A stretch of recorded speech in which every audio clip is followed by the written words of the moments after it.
पाठ 12 कादम्बरी की डायरी। जीवन में शिक्षा का बहुत महत्व है। शिक्षित व्यक्ति देश के विकास में सहायक होता है। गरीबी के कारण आज भी कई बच्चे शिक्षा प्राप्त नहीं कर पाते, लेकिन हम सबको कोशिश कर ऐसे बच्चों को शिक्षित करना होगा ताकि वह देश के विकास में सहयोग कर सकें। 15 जुलाई। आज विद्यालय में कुछ हलचल हो रही थी। मैं चुपचाप अपना कक्षा कार्य कर रही थी। तभी जया मेरे पास आई और बोली, अपने खाने के टिफिन का ध्यान रखना। यहाँ पर कोई ऐसा बच्चा है जो खाना चुरा कर खाता है। सब लोग चोर को पकड़ने की कोशिश में लगे हैं। मैंने बड़ी हैरानी से जया को देखा। फिर मन में सोचने लगी कि क्या कभी कोई खाना भी चुरा कर खाता है। तभी जया ने मेरे कंधे पर हाथ रखा और कहा, चलो आधी छुट्टी हो गई है, खाना खाएं? मैंने जया से कुछ नहीं कहा और चुपचाप खाना खाने चली गई। 16 जुलाई। आज कक्षा में शोर हुआ कि मैले कुचैले कपड़े पहने एक लड़की विद्यालय के आसपास घूमती है। सभी का कहना था कि यही लड़की हम सबका खाना चुरा कर खाती होगी, परंतु विद्यालय के दरवाजे पर तो ताला लगा होता है। फिर कोई बिना आज्ञा के अंदर कैसे आ सकता है, मैंने सोचा। तभी जया ने बताया कि कई बार बच्चों ने उस लड़की को पकड़ने की कोशिश की है, परंतु वह हर बार भाग जाती है। 17 जुलाई। आज एक अजीब सी घटना हुई। आधी छुट्टी के समय सभी बच्चे अपनी अपनी कक्षा के बाहर खेल रहे थे। कुछ अपने मित्रों के साथ खाना खा रहे थे। तभी कुछ बच्चों ने देखा कि तारों के बने घेरे के पास से मैले कुचैले कपड़े पहने एक लड़की बच्चों को ललचाई दृष्टि से देख रही है।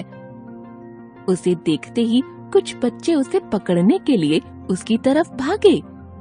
बच्चों को अपनी ओर आता देखकर वह भागने लगी। अचानक उसका पैर एक पत्थर से टकराया और वह गिर पड़ी। उसके पैर में मोच आ गई और वह दर्द से चिल्लाई। सभी बच्चे जोर जोर से चिल्लाने लगे, खाना चोर पकड़ी गई, खाना चोर पकड़ी गई। मुझे भी उत्सुकता हुई और मन में विचार आया कि देखूं आखिर वह लड़की कौन है।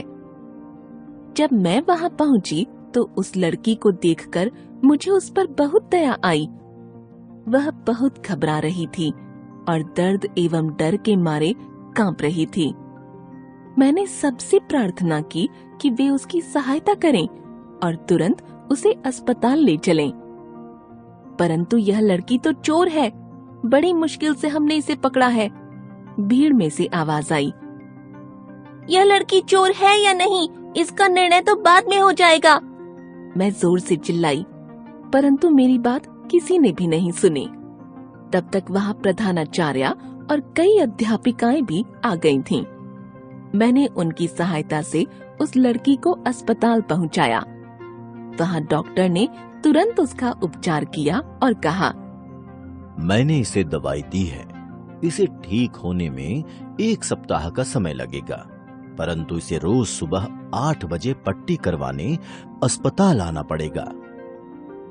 मन को शांति मिली और मैं घर वापस आ गई। घर आकर बार बार वही घटना याद आती रही।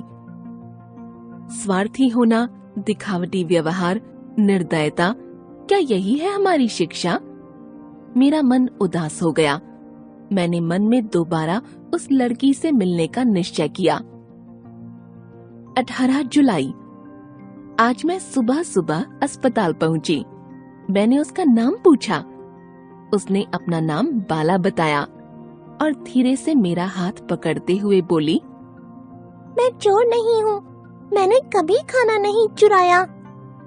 मैंने उससे फिर पूछा, यदि तुम चोर नहीं हो तो विद्यालय के बाहर खड़े होकर क्या करती हो? मेरे बापू मुझे यहाँ कूड़ा और टूटी बोतलें बीनने के लिए भेजते हैं। मुझे कूड़ा बीनना अच्छा नहीं लगता। आप सबको पढ़ता देखकर मेरा मन भी पढ़ने के लिए करता है, इसलिए मैं बाहर खड़े होकर आप सबको देखती रहती हूँ। मेरे मन में बहुत से सवाल उठने लगे। क्या बाला को हमारी तरह शिक्षा पाने का अधिकार नहीं है? क्या उसे अपने बचपन में जीने का अधिकार नहीं है? क्या उसे अपनी मर्जी के काम करने का अधिकार नहीं है? 19 जुलाई। आज मैं जल्दी ही अस्पताल आ गई। मैंने बाला से पूछा, यदि तुम्हें स्कूल में पढ़ने का मौका मिले तो क्या तुम पढ़ोगी? यह सुनते ही बाला की आंखों में चमक और चेहरे पर हंसी आ गई, परंतु अगले ही क्षण गायब हो गई। वह उदास होकर बोली, मेरे बापू बहुत गरीब है, उनके पास किताबें और कपड़े खरीदने के लिए पैसे नहीं है। उसने बुझे मन से कहा। मैंने दिलासा देते हुए कहा, तुम चिंता मत करो, मैं माँ से बात करूंगी। और यदि तुम्हें विद्यालय में दाखिला मिल जाए तो? पीछे से एक आवाज आई। मैंने पीछे मुड़कर देखा तो विद्यालय की प्रधानाचार्य जी खड़ी थीं। वे बाला को देखने आई थीं। उन्होंने कहा, हाँ बेटी, तुम्हारे जैसे कई बच्चे हैं जो धन की कमी, माता पिता की स्वयं की अशिक्षा और उदासीनता के कारण स्कूल नहीं जा पाते। पर तुम बिल्कुल चिंता मत करो, हम सब तुम्हारे साथ हैं। प्रधानाचार्य जी की बात सुनकर बाला की आंखों में चमक आ गई। 20 जुलाई। आज मैंने घर पर माँ से बात की। माँ ने कहा कि बाला की पढ़ाई का खर्चा हम उठाएंगे। माँ की बात सुनकर मैं फूली नहीं समाई।